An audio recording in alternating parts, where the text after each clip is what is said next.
Hello friends, welcome to your YouTube channel English family 87।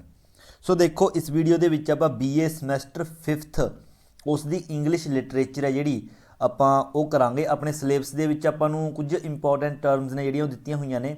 ਸੋ ਇਸ video ਦੇ ਵਿੱਚ ਆਪਾਂ ਕੁਝ ਜਿਹੜੀਆਂ ਆਪਣੀਆਂ ਟਰਮਸ ਨੇ ਉਹ ਕਵਰ ਕਰਨ ਦੀ ਕੋਸ਼ਿਸ਼ ਕਰਾਂਗੇ। ਸੋ ਦੇਖੋ ਫਸਟ ਜਿਹੜੀ ਆਪਣੀ ਟਰਮ ਹੈ imagery.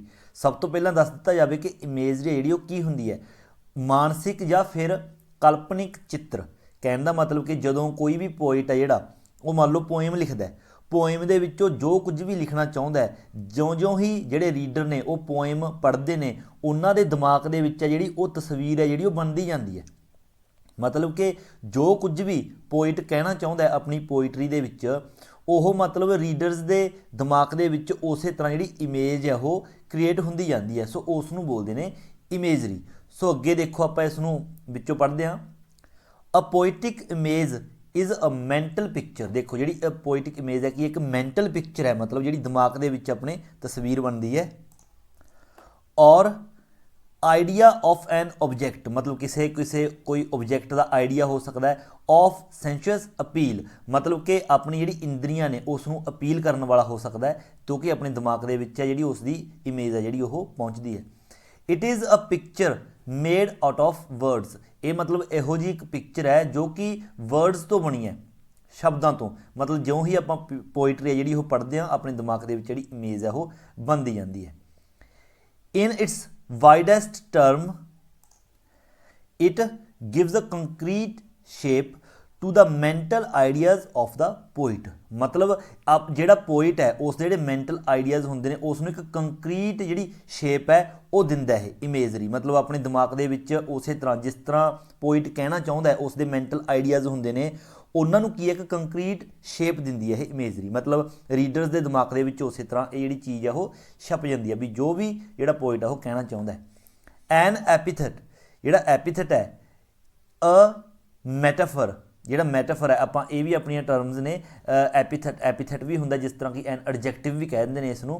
A metaphor a simile may create an image or an image may be presented to us in a phrase or passage. जेडे मतलब ये भी ने एन एपैथेट हो गया, मैटाफर हो गया, सिमली हो गई, ये भी की करदियां ने मे क्रिएट एन इमेज, एक इमेज तैयार करते हैं। और an image may be presented, जी एक इमेज है वो प्रेजेंटेड की जाती है to us in a phrase, एक फ्रेजेस के राही। मतलब कुछ फ्रेज ने जिस तरह फ्रेज अपन पोइम्स के विच फ्रेजेस लिखे जाते हैं उस रूप के भी हो सकते हैं। और पैसेज या फिर पैसेज के रूप के भी हो सकते हैं जिस तरह के अपन पोइम के पैसेज दिते होंगे ने। On the face of it purely descriptive, descriptive है DE है सॉरी इस तो बाद descriptive but conveying real picture to us. मतलब अपन डिस्क्राइब करता जाऊगा तो अपने माइंड के विच रियल पिक्चर है जी एक बनती जाऊगी। इट इज़ पोइटिक इमेज, एक पोइटिक इमेज है अ वर्ड पिक्चर जी कि शब्दों की पिक्चर हैगी charged with emotions and passion, जी कि इमोशनस और पैशन के नाल जनून के नाल आपां नूं प्रेजेंट की जाती है। The common type of image is a visual one appealing almost to mind's eyes. जी एक तस्वीर है अपन विजुअल जी तस्वीर दिखाई जाती है ये अपन अपील करती है almost to mind's eyes, upon जड़ियाँ mind दियाँ अखां ने। मतलब उन्होंने आप देखते हैं उस दे राही ही आपको दिखती जाऊगी। जिस तरह आप पोइट्री पढ़ते जावांगे अपने मन है जोड़ा अपना माइंड है जोड़ा वो अपनी अखां दे नाल कहंदे उस तस्वीर नूं देखता जाता है। जिस तरह आप पढ़ते जाते हैं पोइट्री इमेज है जी बनती जाती है। It is used to provide reality to the poem.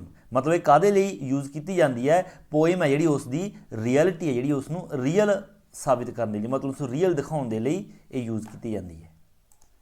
सो अगे देखो एग्जाम्पल दी है। For example the fair breeze blew, मतलब वधिया हवा चल रही सी। द वाइट फॉर्म फ्लू, मतलब सफ़ेद रंग की जी झग है वो बनती जा रही सी। The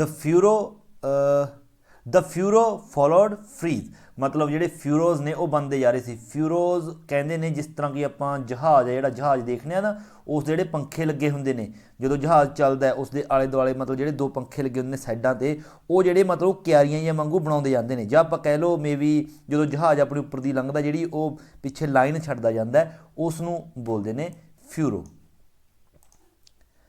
We were the first that ever burst into the silent sea।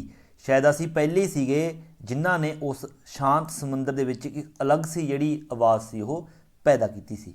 So these lines occur in rhyme of the ancient mariner by Coleridge। ਸੋ ਜਿਹੜੀਆਂ ਇਹ ਲਾਈਨਾਂ ਨੇ ਇਹ ਕਿਹਦੇ ਵਿੱਚੋਂ ਲਈਆਂ ਗਈਆਂ ਨੇ? the ancient mariner by Coleridge, ਜਿਹੜੀ ਕਿ Coleridge ਦੁਆਰਾ ਲਿਖੀ ਗਈ ਸੀ। ਸੋ ਇਹ ਸੀ ਆਪਣੀ ਫਸਟ ਟਰਮ ਇਮੇਜਰੀ। ਸੋ ਅੱਗੇ ਦੇਖੋ ਸੈਕੰਡ ਟਰਮ ਦੇਖਦੇ ਹਾਂ ਐਪੀਥੈਟ। ਐਪੀਥੈਟ ਬਾਰੇ ਦੇਖਦਾ ਕਿ ਐਪੀਥੈਟ ਹੈ ਜਿਹੜਾ ਉਹ ਕੀ ਹੈ, ਉਸ ਦੇ ਵਿੱਚ ਕੀ ਚੀਜ਼ ਹੁੰਦੀ ਹੈ। ਸੋ ਦੇਖੋ ਐਪੀਥੈਟ ਸ਼ੁਰੂ ਕਰਦੇ ਹਾਂ। ਐਨ ਐਪੀਥੈਟ ਡਿਨੋਟਸ ਐਨ ਐਡਜੈਕਟਿਵ, ਡਿਨੋਟਸ ਹੁੰਦਾ ਮਤਲਬ ਸੰਕੇਤ ਕਰਨਾ। ਐਨ ਐਪੀਥੈਟ ਡਿਨੋਟਸ ਐਨ ਐਡਜੈਕਟਿਵ ਔਰ ਐਡਜੈਕਟਿਵਲ ਫਰੇਜ਼ ਯੂਜ਼ਡ ਟੂ ਡਿਫਾਈਨ ਅ ਡਿਸਟਿੰਕਟਿਵ, ਡਿਸਟਿੰਕਟਿਵ ਹੁੰਦਾ ਵਿਸ਼ੇਸ਼, ਡਿਸਟਿੰਕਟਿਵ ਕੁਆਲਿਟੀ ਆਫ ਅ ਪਰਸਨ ਔਰ ਥਿੰਗ। ਜਿਹੜਾ ਐਪੀਥੈਟ ਹੈ ਉਹ ਆਪਾਂ ਯੂਜ਼ ਕਰਦੇ ਹਾਂ ਕਾਹਦੇ ਲਈ? ਕਿਸੇ ਪਰਸਨ ਦੀ ਜਾਂ ਫਿਰ ਕਿਸੇ ਚੀਜ਼ ਦੀ ਜਿਹੜੀ ਖਾਸ ਕੁਆਲਿਟੀ ਹੈ ਉਸ ਨੂੰ ਦੱਸਣ ਦੇ ਲਈ। It is also applied to an identifying, ਮਤਲਬ ਇਹ ਆਇਡੈਂਟੀਫਾਈ ਕਰਨ ਦੇ ਲਈ ਵੀ ਵਰਤਿਆ ਜਾਂਦਾ ਹੈ। Identifying phrase that stands in place of noun, ਜੋ ਕਿ ਜਿਹੜੀ ਫਰੇਜ਼ਸ ਨੇ ਨਾਊਨ ਦੀ ਜਗ੍ਹਾ 'ਤੇ ਜੋ ਮਤਲਬ ਸਟੈਂਡ ਕਰਦੇ ਨੇ, ਵਰਤੇ ਜਾਂਦੇ ਨੇ, ਉਹਨਾਂ ਨੂੰ ਆਇਡੈਂਟੀਫਾਈ ਕਰਨ ਦੇ ਲਈ ਵੀ ਆਪਾਂ ਇਸ ਦਾ ਯੂਜ਼ ਕਰਦੇ ਹਾਂ ਐਪੀਥੈਟ ਦਾ। Sometimes it is used in a compound of two words। ਕਈ ਵਾਰੀ ਸਮਟਾਈਮਸ ਇਸ ਦਾ ਯੂਜ਼ ਕੀਤਾ ਜਾਂਦਾ ਕੰਪਾਊਂਡ। ਕੰਪਾਊਂਡ ਹੁੰਦਾ ਮਿਸ਼ਰਿਤ ਕਰਨਾ, ਮਤਲਬ ਦੋ ਵਰਡਸ ਨੂੰ ਆਪਸ ਦੇ ਵਿੱਚ ਮਿਸ਼ਰਿਤ ਕੀਤਾ ਜਾਂਦਾ, ਜਦੋਂ ਉੱਥੇ ਵੀ ਆਪਾਂ ਐਪੀਥੈਟ ਦਾ ਜਿਹੜਾ ਉਹ ਯੂਜ਼ ਕਰਦੇ ਹਾਂ।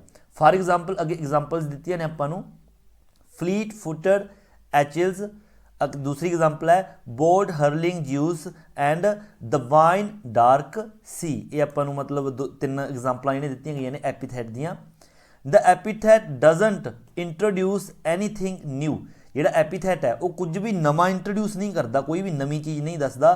ਇਨਟੂ ਦ ਵਰਡ, ਸ਼ਬਦਾਂ ਦੇ ਵਿੱਚ ਕੋਈ ਵੀ ਨਵੀਂ ਚੀਜ਼ ਜਿਹੜੀ ਇੰਟਰੋਡਿਊਸ ਨਹੀਂ ਕਰਦਾ। But simply renews its dead importance, ਪਰ ਸਿੰਪਲੀ ਉਸ ਦੀ ਜਿਹੜੀ ਡੈਡ ਇੰਪੋਰਟੈਂਸ ਹੈ, ਮਹੱਤਤਾ, ਜਿਹੜੀ ਡੈਡ ਮਹੱਤਤਾ ਹੈ, ਉਸ ਦੀ ਮਰ ਚੁੱਕੀ ਮਹੱਤਤਾ ਹੈ, ਉਸ ਨੂੰ ਸਿਰਫ ਕੀ ਹੈ? ਰਿਨਿਊ ਕਰਦਾ ਹੈ ਜਿਹੜਾ ਐਪੀਥੈਟ ਹੈ।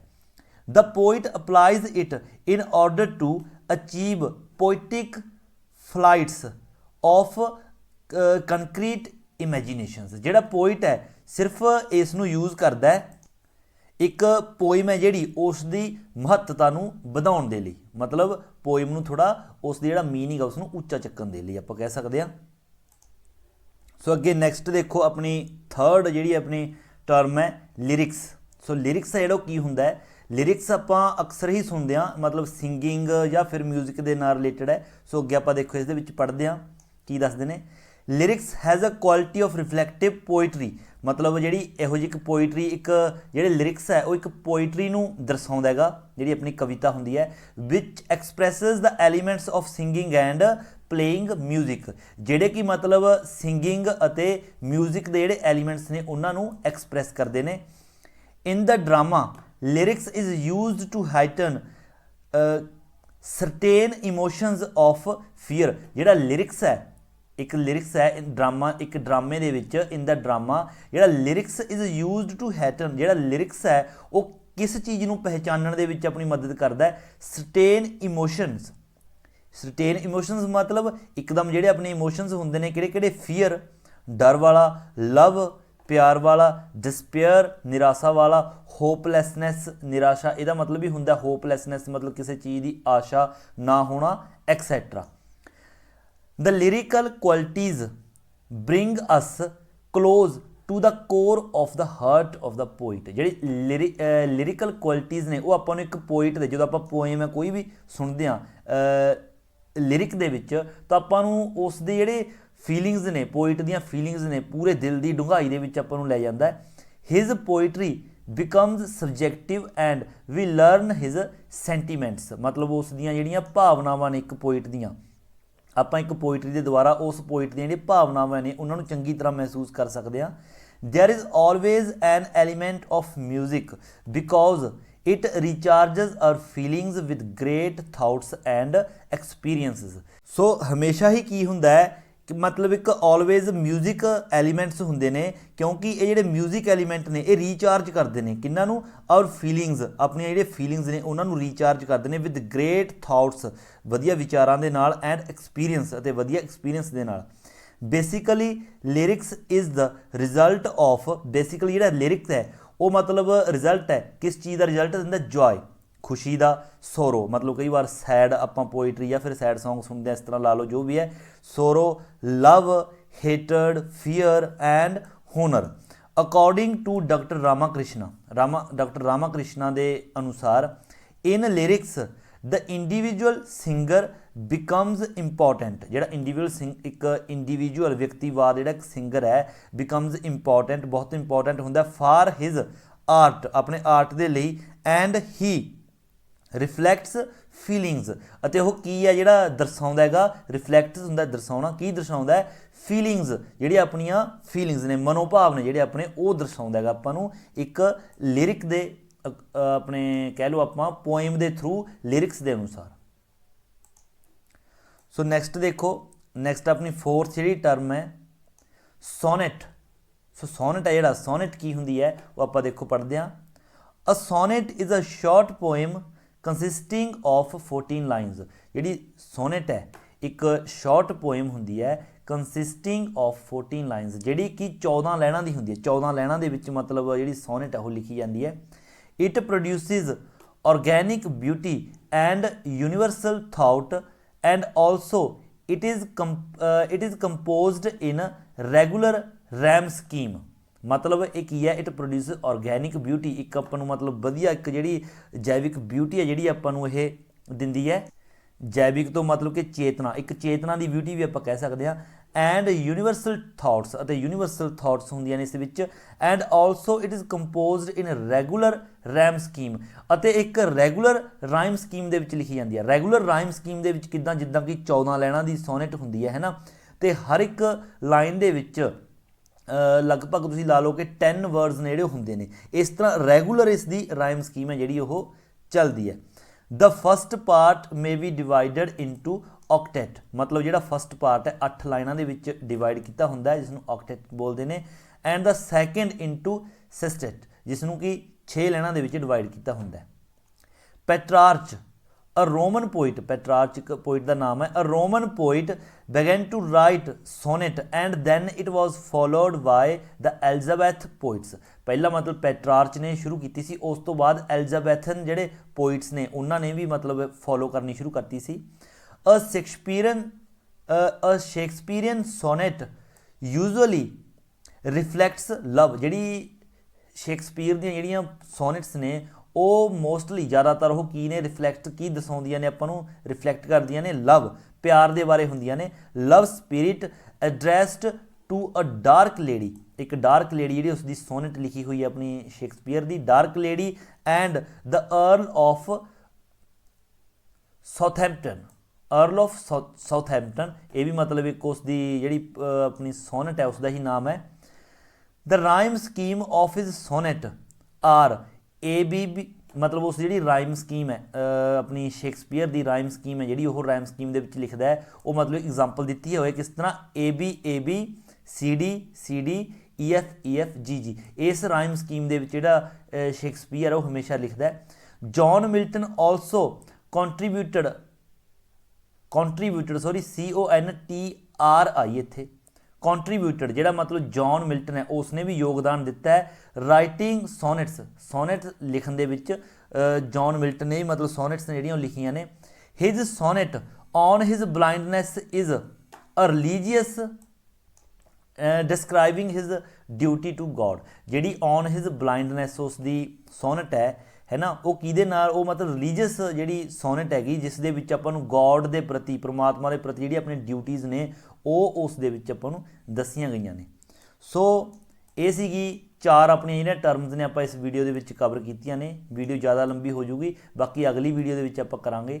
ਸੋ ਆਈ ਹੋਪ ਕਿ ਤੁਹਾਨੂੰ ਸਮਝਾਉਣ ਦੀ ਕੋਸ਼ਿਸ਼ ਕੀਤੀ ਹੈ ਤੇ ਥੋੜਾ ਲੈਂਗੁਏਜ ਲਿਟਰੇਚਰ ਹੈ, ਇਸ ਲਈ ਥੋੜੀ ਲੈਂਗੁਏਜ ਹੈ ਜਿਹੜੀ ਟਫ ਹੁੰਦੀ ਹੈਗੀ, ਇਸ ਦੀ ਕੋਈ ਇੰਨਾ ਕੁ ਤਾਂ ਤੁਸੀਂ ਕਰ ਹੀ ਸਕਦੇ ਹੋ, ਕੋਈ ਪ੍ਰੋਬਲਮ ਨਹੀਂ ਆਈ ਥਿੰਕ।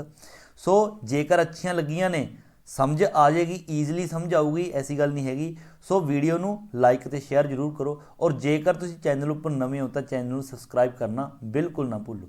ਸੋ ਮਿਲਦੇ ਹਾਂ ਅਗਲੀ ਵੀਡੀਓ ਲੈ ਕੇ, ਅੱਗੇ ਹੋਰ ਟਰਮਸ ਨੇ ਜਿਹੜੀਆਂ ਉਹ ਲੈ ਕੇ, ਉਦੋਂ ਤੱਕ ਦਿਓ ਇਜਾਜ਼ਤ। Thank you so much.